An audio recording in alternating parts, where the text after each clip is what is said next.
نحمده ونصلي ونسلم على رسوله الكريم اما بعد فاعوذ باللہ من الشیطان الرجیم بسم اللہ الرحمن الرحیم۔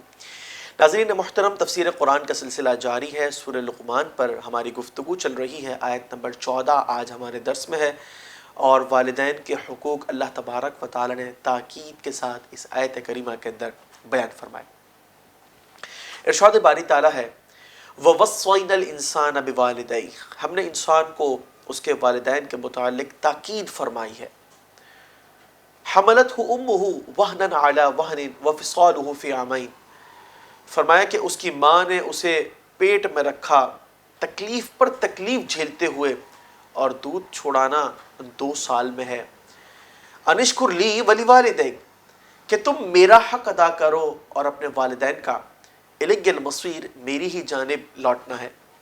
ناظرین، اس آیت کریمہ کا جو آغاز فرمایا کہ ہم نے انسان کو اس کے والدین کے متعلق تاکید فرمائی ہے، یہ تاکید کا اس انداز سے بیان فرمانا کہ کہیں اس میں ذرا برابر بھی غفلت نہ ہو جائے، ان کے حقوق میں کوتاہی نہ ہو جائے۔ اور پھر ناظرین چند حقیقتوں کو بیان کیا کہ بعض اوقات انسان ان کو بھول جاتا ہے۔ جب اس کی پیدائش کا مرحلہ ہوتا ہے تو حمل کو ماں اپنے پیٹ میں رکھتی ہے، اور یہ کوئی چند لمحات کی بات نہیں ہے بلکہ کافی مہینے گزر جاتے ہیں، اور ایک ایوریج مدت 9 ماہ کا حمل جو ہے وہ رہتا ہے۔ وقت گزرتا رہتا ہے، تکلیفوں میں اضافہ ہوتا ہے، لیکن یہ ماں خوش اسلوبی کے ساتھ احتیاط برتتے ہوئے کہ کہیں بچے کو نقصان نہ ہو جائے، اپنی بہت ساری خواہشات کو چھوڑتے ہوئے اس حمل کو سنبھال کے رکھتی ہے، اور تکلیف پر تکلیف بڑھتی رہتی ہے، حتیٰ کہ ایک وقت وہ آتا ہے کہ جب وضع حمل کا معاملہ ہوتا ہے اور درد ذاق کے جھٹکے ماں سہتی ہے۔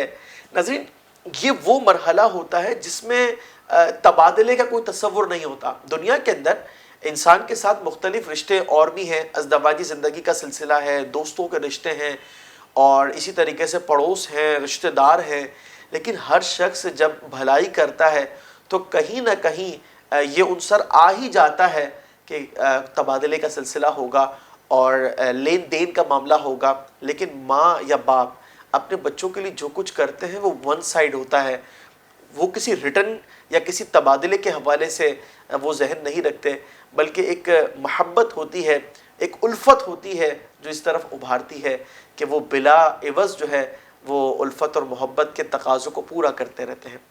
ماں کا یہ سلسلہ چلتا رہتا ہے، ایک طرف وہ حمل کو اٹھاتی ہے، پھر اس کے بعد وضع حمل کی تکلیفیں جھیلتی ہے، اور پھر اس کے بعد اپنے جگر کے خون کا عطر اپنے بچے کو پلاتی ہے، اور 2 سال تک یہ سلسلہ جاری رہتا ہے۔ ناظرین، یہ 3 سٹیپ ہو گئے: حمل کو اٹھانا، وضع حمل اور دودھ پلانا۔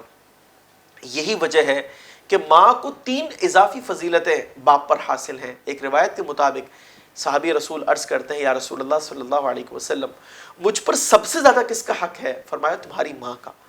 پھر اس کے بعد فرمایا تمہاری ماں کا۔ یا رسول اللہ اس کے بعد؟ فرمایا تمہاری ماں کا۔ پھر اس کے بعد فرمایا تمہارے باپ کا۔ اس کا مطلب یہ ہے کہ باپ پر ماں کو 3 درجے فضیلت حاصل ہے۔ علماء فرماتے ہیں کہ کوئی چیز تقسیم کرنی ہو، اگر اس کے 4 حصے ہو سکتے ہوں اور کوئی اضافی فضیلت کا پہلو نہ ہو، بہت بہتر یہ ہوگا کہ اس سلسلے کو پیش نظر رکھتے ہوئے 3 حصے ماں کو دیے جائیں، 1 حصہ باپ کو دیا جائے، اگر یہ اضافی کوئی معاملہ ہو۔ اور اس بات کا خیال رکھا جائے کہ والد یا والدہ دونوں یا ان میں سے کسی ایک کی دل آزاری کر کر، سخت حرام کا ارتکاب کر کر اللہ کی نافرمانی کبھی نہ ہونے پائے۔ ناظرین، بات یہ ہے کہ ان کے حقوق کے حوالے سے جو اللہ تعالیٰ نے تاکید فرمایا کہ ہم نے انسان کو اس کے والدین کے متعلق تاکید فرمائی ہے۔ فرمایا کہ یہ معاملہ کیوں ہے؟ انشکر لی ولی والدیک، کہ وہ میرا حق ادا کرے اور اپنے والدین کا۔ ناظرین غور کیجئے، اللہ تعالیٰ اپنے حق کے ساتھ انسان کو یہ حکم دے رہا ہے کہ وہ اپنے والدین کے حقوق کو پورا کرے۔ کتنی بڑی بات ہے کہ رب کے حقوق کو بجا لانا ہے، اس کی اطاعت کرنی ہے، اور اپنے والدین کے حقوق کو بھی پورا کرنا ہے۔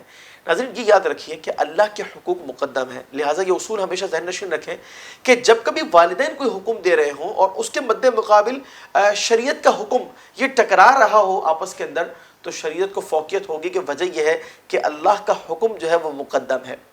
اور دوسری بات یہ ہے کہ یہاں پر ایک اور بات ذہن نشین رہے کہ والدین چاہے کافر ہی کیوں نہ ہو اطاعت ان کی بھی ہوگی. اگر اللہ تعالیٰ کی نافرمانی نہ ہو تو ان کی بھی اطاعت ہوگی، کہ دل آزاری ان کی بھی بلا وجہ جائز نہیں ہے، حرام ہے.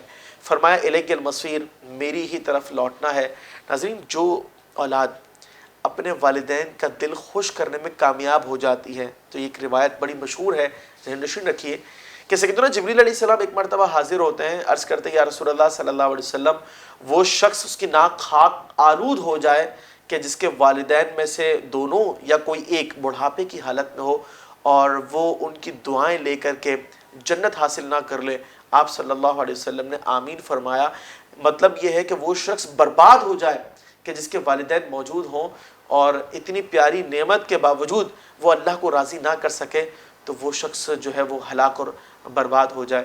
اور دنیا کے اندر بھی یہ دیکھا جاتا ہے کہ جو اولاد فرمانبردار ہوتی ہے، اللہ ان کو ان کے بچوں میں دکھاتا ہے، دیگر نعمتوں کے اندر عطا فرماتا ہے، جو ایک اضافہ ہوتا ہے، ایک سکون اور عافیت ہوتی ہے. اور جو بچے والدین کے نافرمان ہوتے ہیں وہ بسا اوقات دنیا کے اندر بھی نشان عبرت بن جاتے ہیں. اللہ کریم ہمیں اپنے والدین کا ادب اور احترام کرنے کی توفیق عطا فرمائے. اگر وہ موجود ہیں ان کی قدر کرنے کی توفیق عطا فرمائے اور انہیں عافیت بالخیر دراز عمر عطا فرمائے. اور اگر وہ وصال کر چکے ہیں تو ایصال ثواب اور دعاؤں کا سلسلہ جاری رکھیے. یقیناً اسی کے اندر ان کی رضا ہے اور ان کی رضا میں اللہ کی رضامندی ہے.